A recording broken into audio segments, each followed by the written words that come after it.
So in terms of the benefits then, because one of the ones that I saw was when I started to meditate, I first started with the app, I just could not concentrate, and I was always, one of the benefits that I read up on before we even spoke was being present and in the moment, you know, almost like meditating on your breath without thoughts, and which is really hard to just have a blank mind, because thoughts come and go, but is the idea just to let them pass through and you don't really want to be stuck on thinking about the future or the past. You want to be just sort of, and when you meditate on the breath or something like this, does that just help you meditate on something that's happening right now?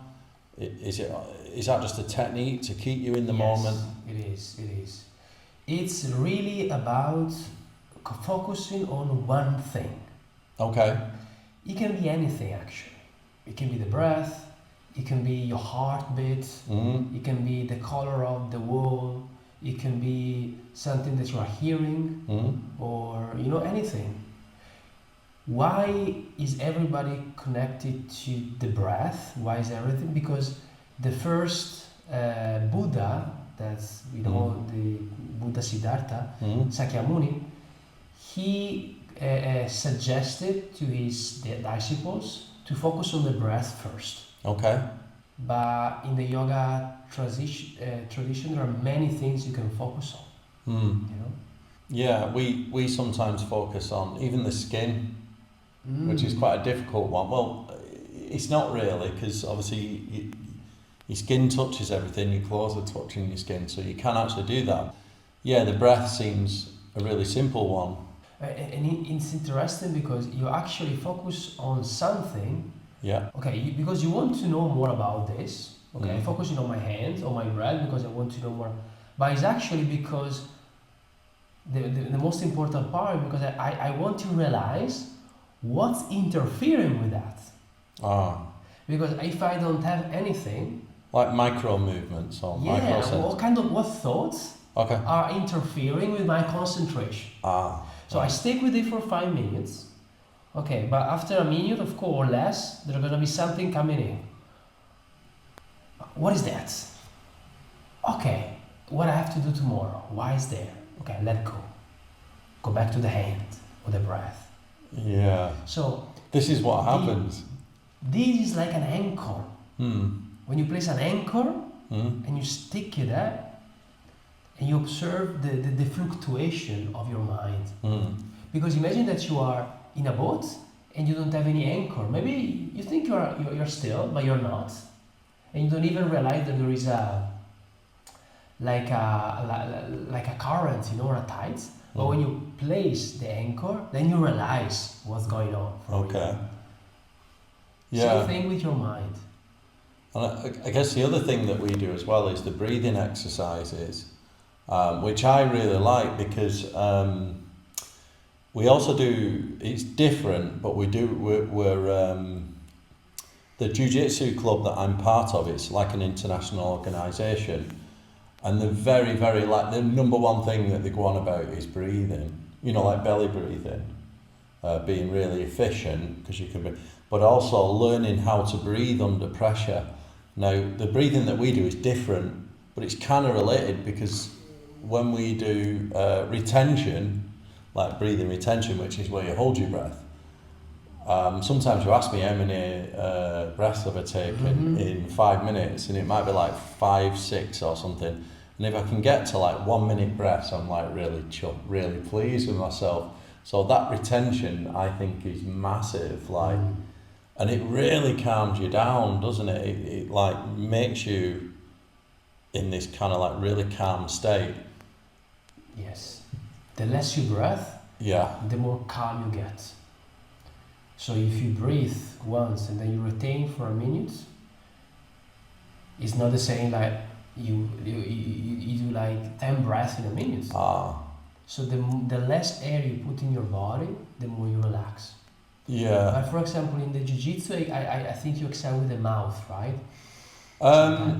Well, they say that if you breathe with the nose, you're not exerting, because jiu-jitsu is all about the least amount of force possible. Yeah, it's right. it's for the fight. Yeah, and they reckon what they tell you is that the harder you're breathing, you're actually losing the fight. If the other person is breathing like mouth breathing because they're just getting really out of breath, and you're just calm and just nose breathing, then you're going to win that fight, right? Because you're just so calm and you're under control. And when someone's on top of you, and there's certain positions, like there's one called the scarf hold, which is horrendous. It feels like you're going to die, and your kind of chest is being compressed and you're under extreme pressure, and it feels horrendous. And the only way through that is to learn to breathe through. You're almost like got to meditate through it, and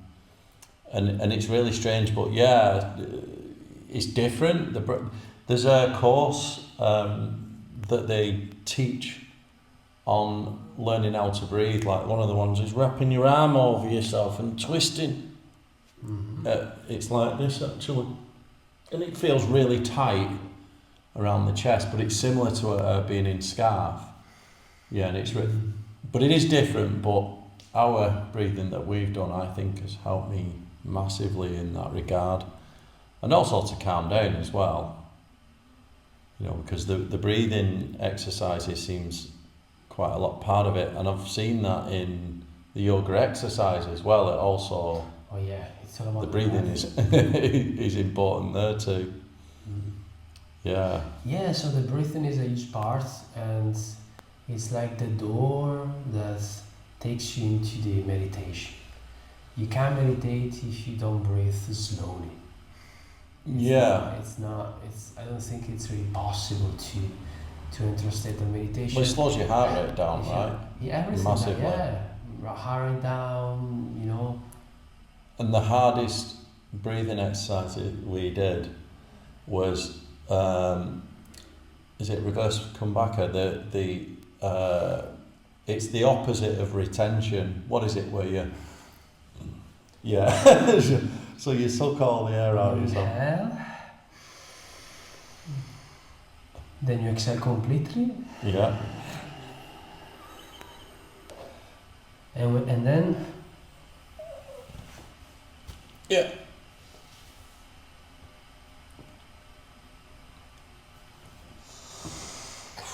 You retain without air. Yeah.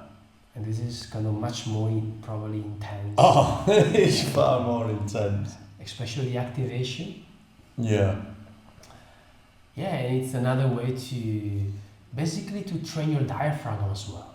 Because when you are belly breathing, you're activating the diaphragm. Yes. When you are doing what I just did, belly in, you are kind of stretching a little bit your diaphragm. Your breath's only going up. So you're releasing it. Yeah, because belly breathing is what, like the Wim Hof method, isn't it, as well? You know, the belly breathing. It's what they teach. The belly breathing is part in jiu-jitsu as well, because when your chest is under pressure, you're supposed to breathe without your chest going up. So your belly goes up and not your chest. You know, you lie on the floor and you breathe and your belly goes up but not your chest. And that's what they try and teach you. And I understand that that's activating the diaphragm. I think very young kids, when they're very young, like 3 years old, they belly breathe, and then by the age of about 6 or 7, they lose that ability and start, chest breathing. Yeah. And it's almost like going back to infantile breathing because it's more healthy for us. Yeah, we lose this capacity at this age, 7, 8 years old, for some reason, stress. You go to school, they put you in a chair and like that, and for some reason we lose this kind of breath. But it's easy to go back to it if you do it every day, consistently. You take it as a job. I have to do it. Well, yeah. Like in terms of the benefits then of meditation, for me, let's call it living in the moment or being in the moment. Even for, let's say we meditate for an hour, and for within that hour, let's say at least 30 minutes of it, I am in the moment. Because it's very hard to get the whole thing, thoughts come and go. But the more present you are, I find that super beneficial. Just to be in that kind of calm and peaceful state, it makes you feel fantastic. Like, of course, the present moment is crucial. Like, imagine that the mindfulness meditation is just about being in the present moment. Yeah. That's it. Just be in the present moment, observe, feel, acknowledge every thought, be conscious, become aware of everything that is happening energetically around you. The problem with the present moment, why are not people so present? Because sometimes the present moment is boring. Meditation can be boring. You're like, I'm here, I'm sitting, and then what? I better, imagine to be somewhere else, or I imagine, to satisfy a desire, or I better organize my life, because we are not enjoying the present moment. So when you start enjoying the meditation, so I enjoy the fact that I'm alive. I enjoy the fact that I am in this planet, in this universe, that I have this body, this weird thing, this skin, something is pumping here. That's good, I enjoy it. So that's why you start being present. Because if you can't enjoy it, the mind will take over. Yeah. And here, I reconnect with what we talked yesterday, about the free let's say, level of human being. Well, not level, I would say the three spheres of human being, which is the mental, the emotional, and the sensual. So the sensual is about the enjoyment of movements, enjoyment of everything that you do. I enjoy having a hot shower. I'm enjoying having this meal. I'm enjoying dancing with you. Connect with the enjoyment of the action. Then there is the emotional connection, which is feeling grateful, in love, compassive, joyful, all this kind of heart connection. And then there is the mind, which is the comprehension. So I am thinking, I have a ethic, I comprehend, I can analyze, there is the mind. So when you're meditating, basically you want to be in the three at the same time. So you want to comprehend something, I comprehend that I'm here, I enjoy that I'm here, I'm sensually meditating as well. I feel the blood inside my veins, I feel my breath, and I enjoy that. And then I also emotionally grateful, in love, and whatever emotion you want to experience. So, but if you don't enjoy it, then the other two take over, the mind take over. Okay. And it's like, hold on. You're present, but there's something better than presence, Maybe you can think about what you're gonna do later. Then you're gonna do some party with your friends, and then your mind just take over because you lost the connection with the enjoyment. So the balance is the key here, and it's not easy to get, of course not. And I think nobody is really in balance. You dip in and out of it, don't you? You can have a grasp of what balance is, but when you are really in balance, it means that you are enlightened. Come on, you are Buddha. Yeah, because we all have to work on some sphere. Yeah. Being enlightened, then I don't.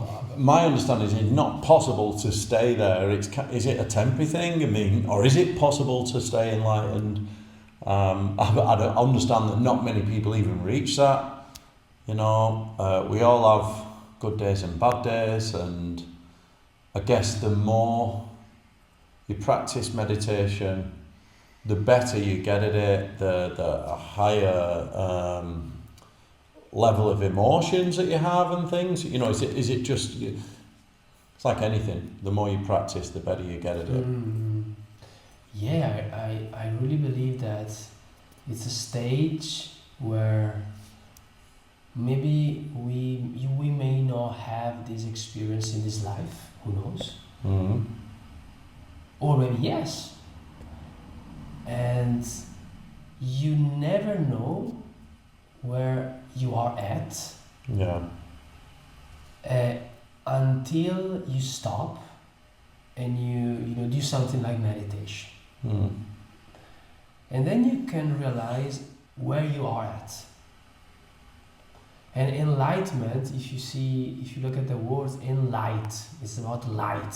Mm. So a person that is enlightened is a person that has a lot of light, basically. But it's not something that the mind can understand. You can say, this man is enlightened because these or no. It's not a concept. It's beyond concept. So, and it's like if you want to measure the ocean, you can measure the ocean. Well, maybe somebody can do it with the new technology, but if you look at the ocean, you can say, oh, it's just the ocean, it's just huge. Yeah. So an enlightened person is like an ocean. You can measure it. Yeah. And we are like an ocean as well, we are like water, but we are still kind of holding on something that is keeping us in a bubble, which is our ego.